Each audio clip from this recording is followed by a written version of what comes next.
Afternoon, folks.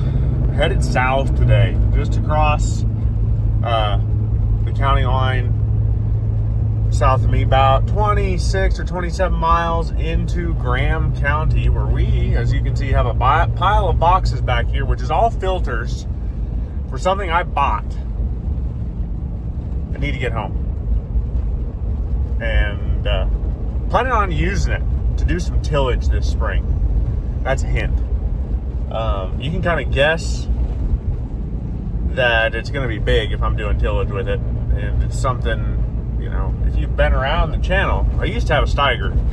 Well, did some trading, and the Steiger left with a friend. And it's still around. It hasn't left the territory yet. I still know what the tractor is, but kind of needing / wanting a bigger horse on a budget to pull a ripper, pull some sweeps, stuff like that. And guy called me and was needing to sell this tractor, and kind of timing's right, price was pretty right, and got her bought.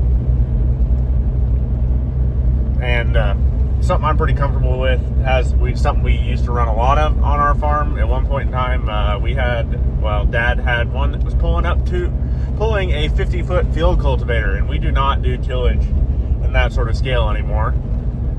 Mostly 30, 35 foot and less. But pretty excited about it. It's kind of a love it or hate it kind of tractor too. And that's fine. I do a lot of things that people love or hate, so it kind of just fits in perfect for me. I got about 10 more miles of driving. We'll get there. We're going to drop the oil on it, service it, check it over, grease it, do all the things, and then hopefully in the next couple days, head her north. It is literally almost straight north home for me.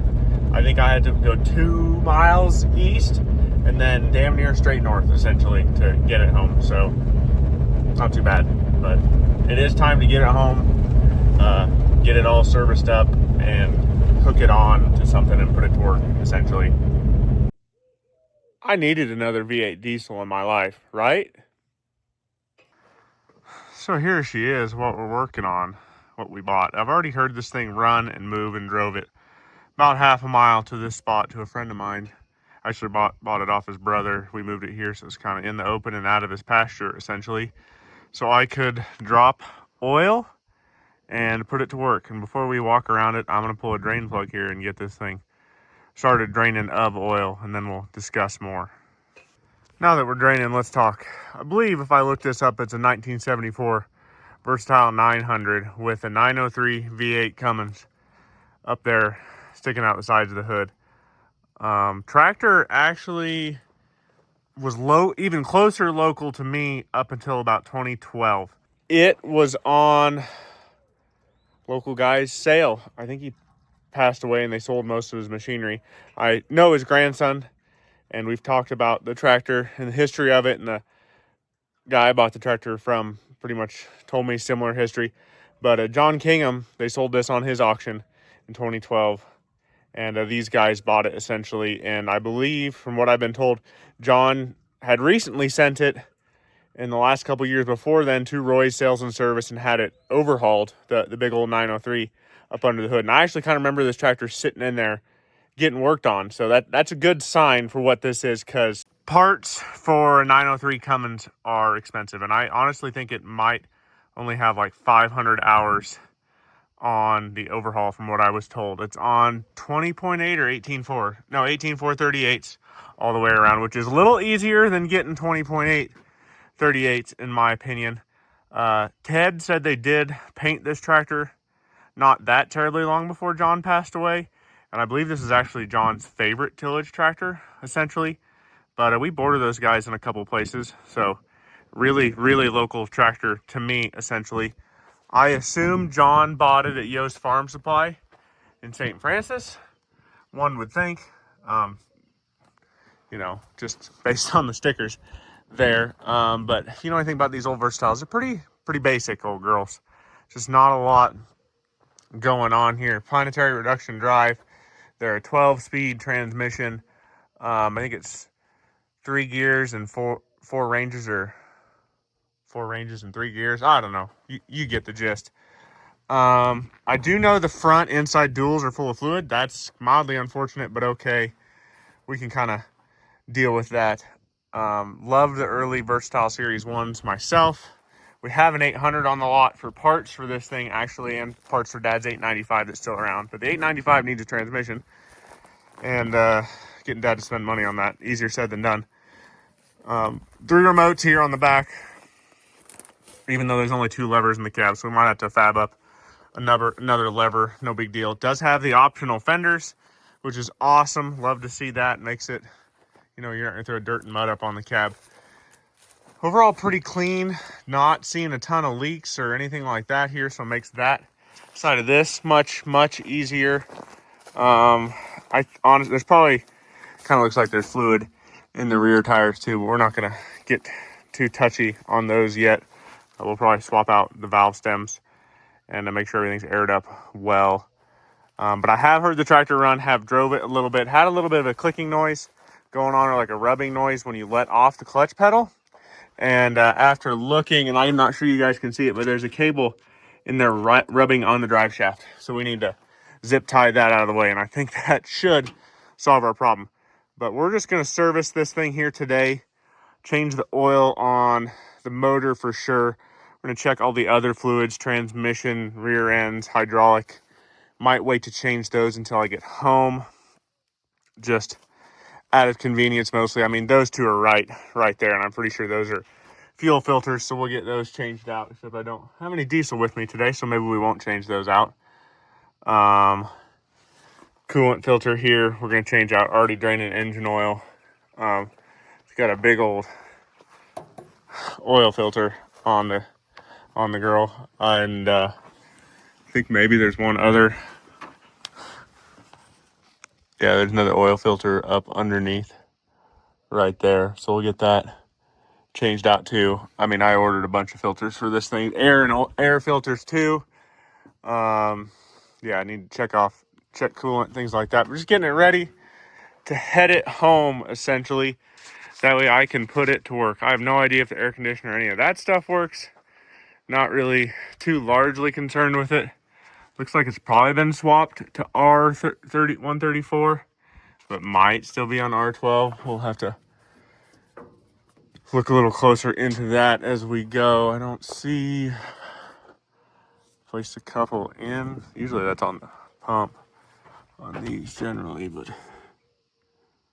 might still be R12 too, which whatever, we can deal with that. Yeah, we got a hose, we got a zip tie up for the air conditioner too.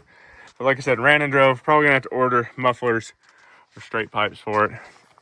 I don't know. Just a good appearing tractor, cheap tillage tool. I think I paid $6,500 for it, which, I mean, these 900s aren't the most wanted Versatile out there, mostly because the V8 Cummins underneath the hood. But yeah, and I've actually got valve cover gaskets for it at home, and when we get home, we might settle the valves on it too, just to make sure it's happy, because it matters, right? I don't think those leaks are from us. I think those were already here, I hope. If not, whatever. But yeah, cab, not much to write home about up in this cab of this thing at all. I mean, just really basic. I don't even have any batteries on it currently. I took those home with me. Needed to get bigger ones. That's how you know it's a local tractor. Brady Grain on it, Edmond and Norton. But yeah, Versatile 800. Except it's a 900. I think Kingham still have a 850 around up there and an 895. We should talk about sometime. But yeah, just not a lot going on in here. Got 7,378 hours.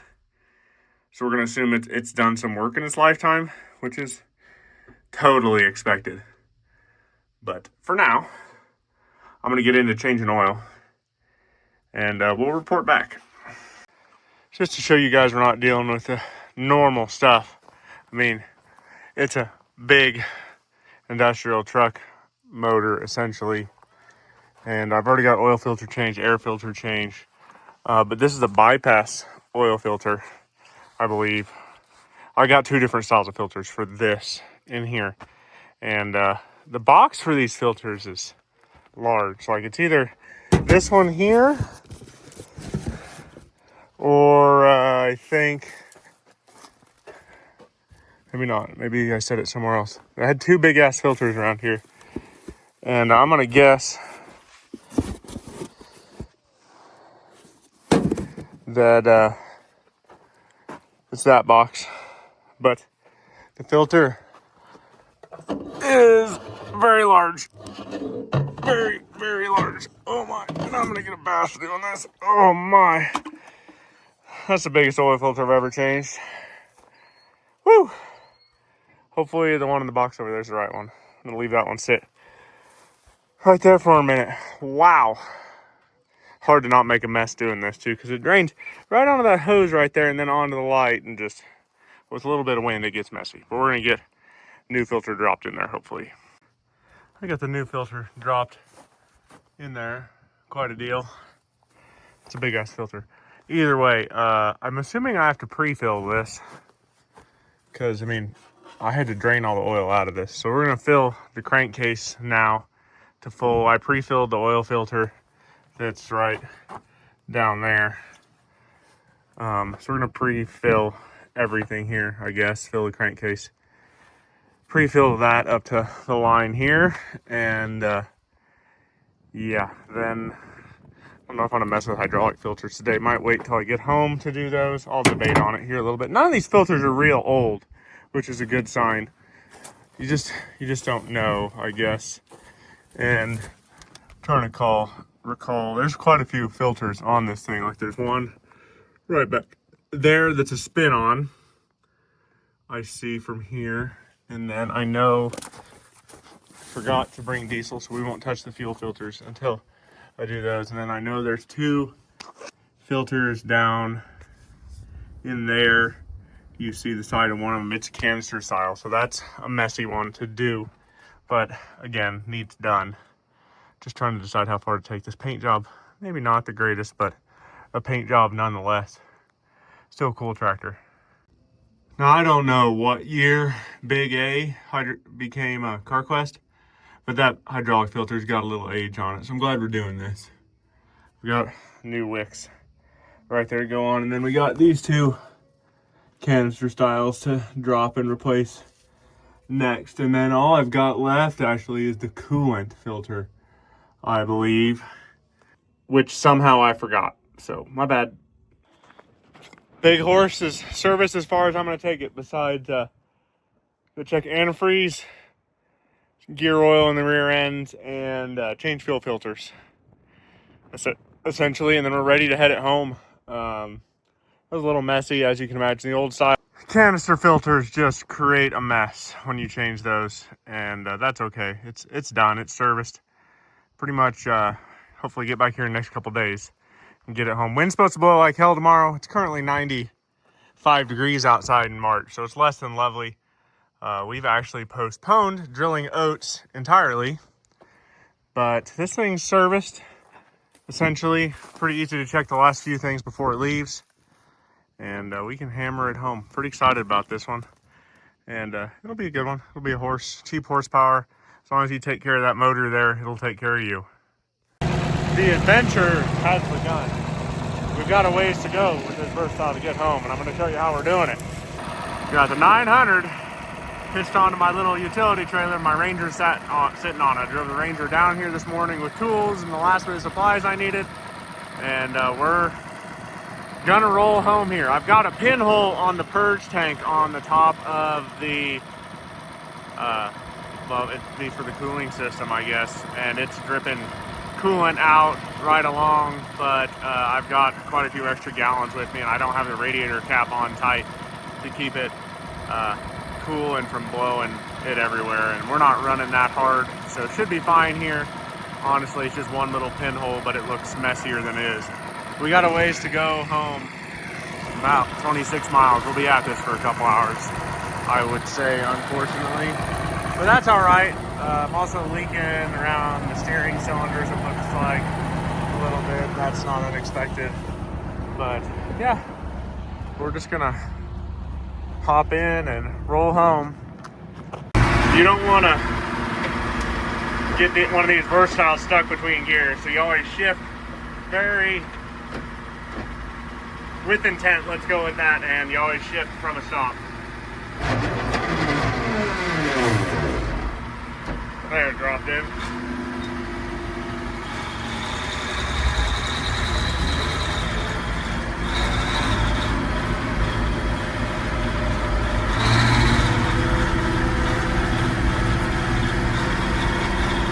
That's about it. This is going to be our view for the next couple hours. Yippee.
made it a good probably 10, 12 miles now.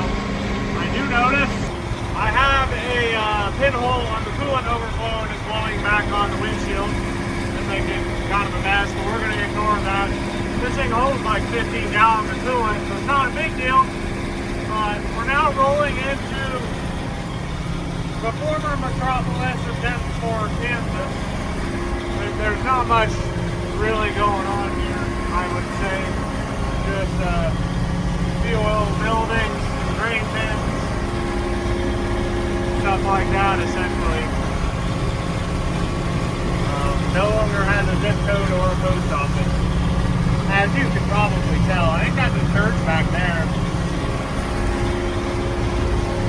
It's your typical rundown, middle of nowhere, western Kansas town.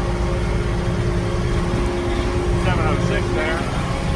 I think that's Main Street, Denver. And an old grain facility. We'll keep rolling. Here's a sight I've been waiting to see.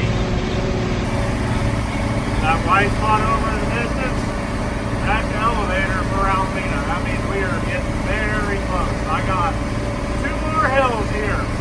Then we're in the valley. 100 miles from my lot, about 5 miles from the farm. We're just gonna go to the lot today because I'd like to eat lunch. And truthfully, I got a guy coming here in about an hour and a half for the Case 1030 tractor. So I'd like to get that sale done. It's important. We made it, thank goodness.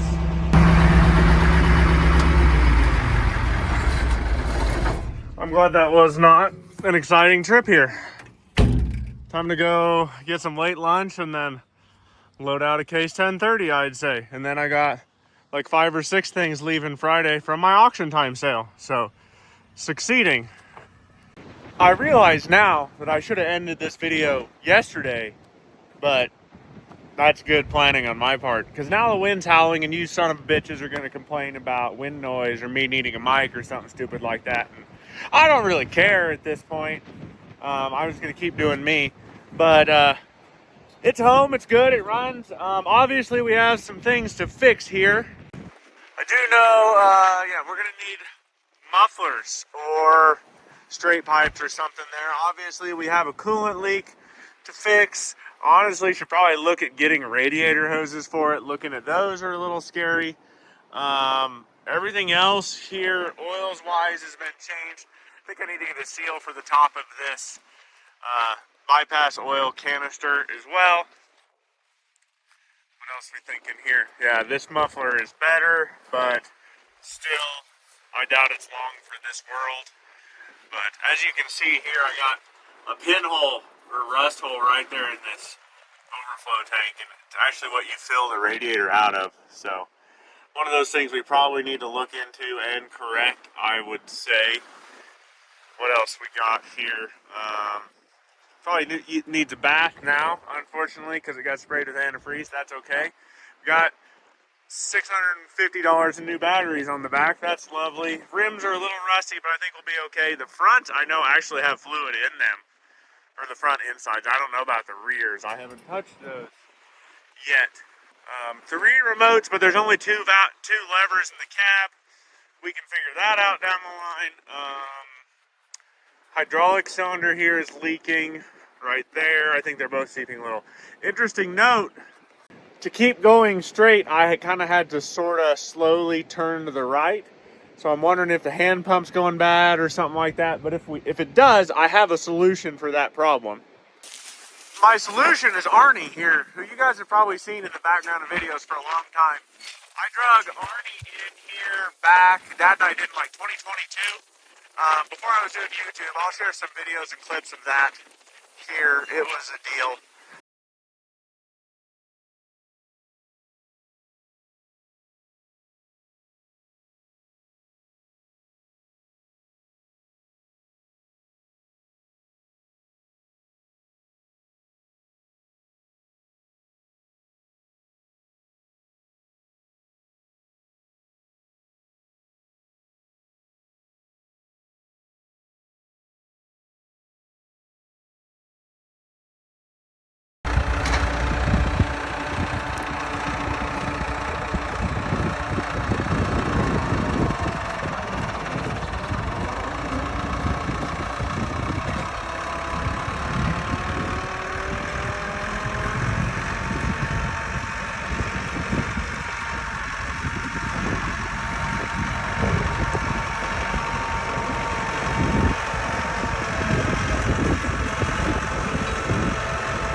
Has 8 really good looking Firestone radials on it, but every single one of them was sat flat for too long and cracked out and wouldn't hold air, essentially. But hopefully Arnie here has some stuff we can use. There's that overflow tank. Hopefully it kind of works on the other tractor. I don't know if it will or won't. We'll just have to measure and kind of find out. Hand pump, I think we can probably rob. It's right there and put over on the 900, I would say. I did notice that the temp gauge didn't seem to be working. We'll look into that. Can always just put another one in it. I got side window louvers I want to put over on the 900 as well that Arnie had been storing here for us for a while. And then the other really cool thing Arnie has is a factory 3-point. Whether or not I actually need that, I don't know, but we could sure put it on. Arnie's also on 20.8 38s, since not 18 438s. So if these rims were any good, we could swap them around, but I don't think they are good. But I have a whole bunch of spare parts here for the 900. Axles, transmission, doors, interior parts if we need them, drive shafts. It's a lot of parts here we can steal off this 800, which is wonderful. But yeah, Arnie was parked for a long time.